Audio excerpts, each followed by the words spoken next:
Every country on earth at the moment is reforming public education. There are two reasons for it. The first of them is economic. People are trying to work out, how do we educate our children to take their place in the economies of the 21st century? How do we do that, given that we can't anticipate what the economy will look like at the end of next week, as the recent turmoil is demonstrating? How do we do that? The second, though, is cultural.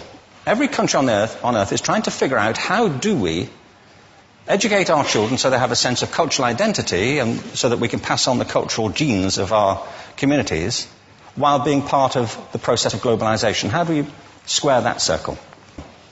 The problem is they're trying to meet the future by doing what they did in the past. And on the way, they're alienating millions of kids who don't see any purpose in going to school. When we went to school, we were kept there with a story, which was if you worked hard and did well and got a college degree, you would have a job. Our kids don't believe that. And they're right not to, by the way. You're better having a degree than not, but it's not a guarantee anymore. And particularly not if the route to it marginalizes most of the things that you think are important about yourself. Some people say we have to raise standards as if this is a breakthrough. You know, like, really, yes, we should. Why would you lower them? You know, I mean, I haven't come across an argument that persuades me of lowering them. But raising them, of course we should raise them.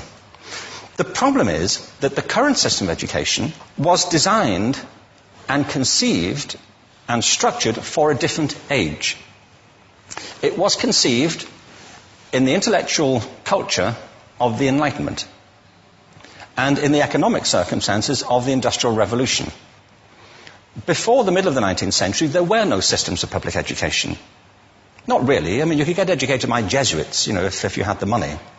But public education, paid for from taxation, compulsory to everybody and free at the point of delivery, that was a revolutionary idea. And many people objected to it. They said it's not possible for many street kids, working class children, to benefit from public education. They're incapable of learning to read and write, and why are we spending time on this? So there's also built into it a whole series of assumptions about social structure and capacity.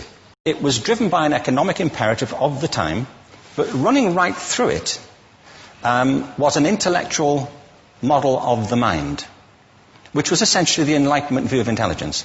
That real intelligence consists in the capacity for a certain type of deductive reasoning and a knowledge of the classics originally, what we come to think of as academic ability.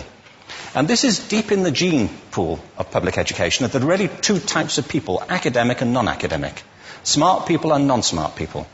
And the consequence of that is that many brilliant people think they're not, because they've been judged against this particular view of the mind.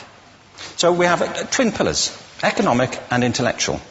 And my view is that this model has caused chaos in many people's lives. It's been great for some. There have been people who have benefited wonderfully from it.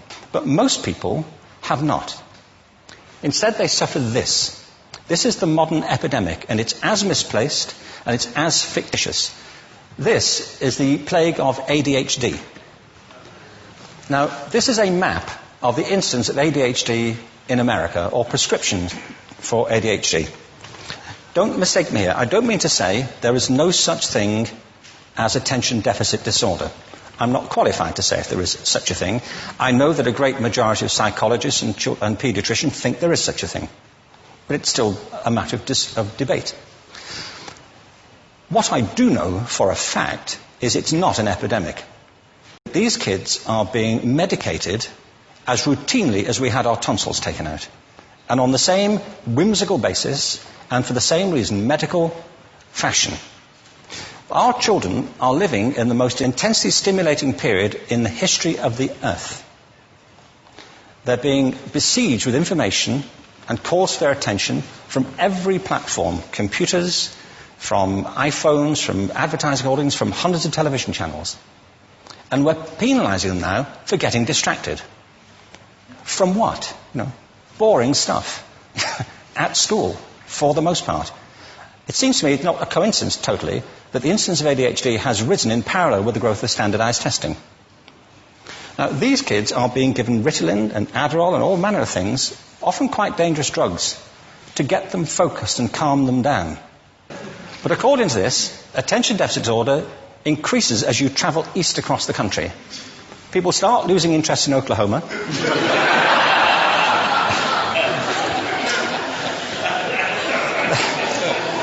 They can hardly think straight in Arkansas.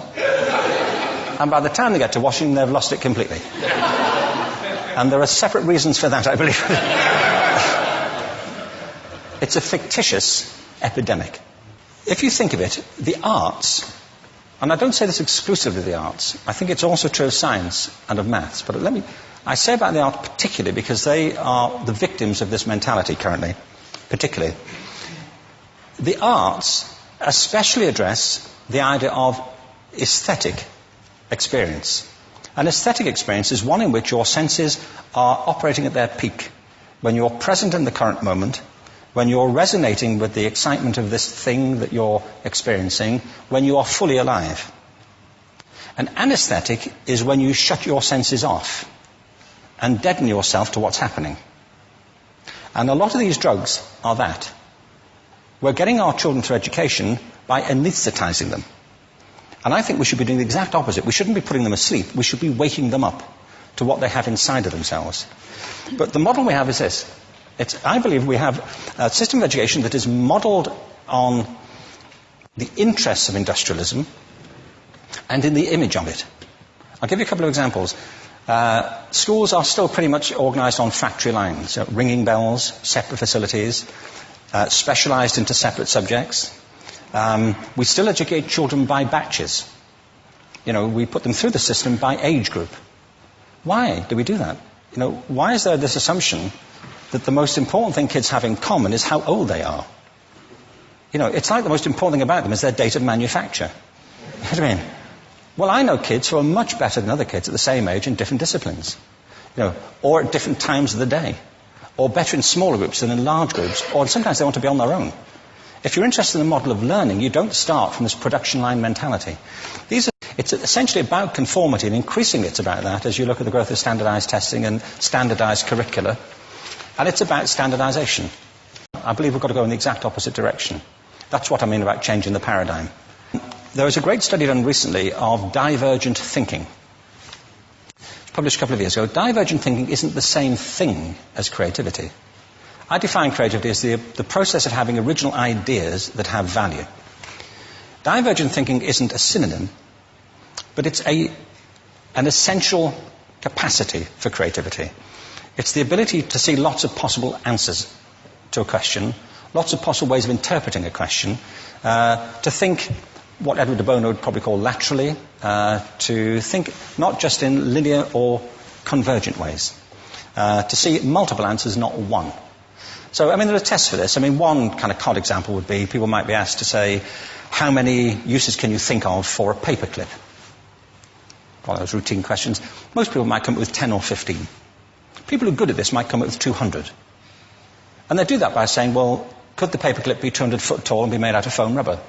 Does it have to be a paperclip as we know it, Jim? Now, there are tests for this, and they gave them to 1,500 people. This is in a book called Breakpoint and Beyond. And on the protocol of the test, if you scored above a certain level, you'd be considered to be a genius at divergent thinking. Okay? So my question to you is, what percentage of the people tested, of the 1,500, scored at genius level for divergent thinking? Now, you need to know one more thing about them. These were kindergarten children. So what do you think? What percentage at genius level? 80. 80, okay. 98%. Now, the thing about this was it was a longitudinal study. So they retested the same children 5 years later, ages of 8 to 10. What do you think? 50? They retested them again 5 years later, ages 13 to 15. You can see a trend here, can't you? Now, this tells an interesting story, because you could have imagined it going the other way, couldn't you? You start off not being very good, but you get better as you get older. But this shows two things. One is we all have this capacity, and two, it mostly deteriorates. Now, a lot of things have happened to these kids as they've grown up. A lot. But one of the most important things that happened to them, I'm convinced, is that by now they've become educated. They've spent 10 years at school being told there's one answer, it's at the back. And don't look. And don't copy, because that's cheating. I mean, outside schools, that's called collaboration, but inside schools. Now, this isn't because teachers want it this way, it's just because it happens that way. It's because it's in the gene pool of education. We have to think differently about human capacity. We have to get over this old conception of academic, non-academic, abstract, theoretical, vocational, and see it for what it is, a myth. Secondly, we have to recognize that most great learning happens in groups, that collaboration is the stuff of growth. If we atomize people and separate them and judge them separately, we form a kind of disjunction between them and their natural learning environment. And thirdly, it's crucially about the culture of our institutions, the habits of the institution and the habitats that they occupy.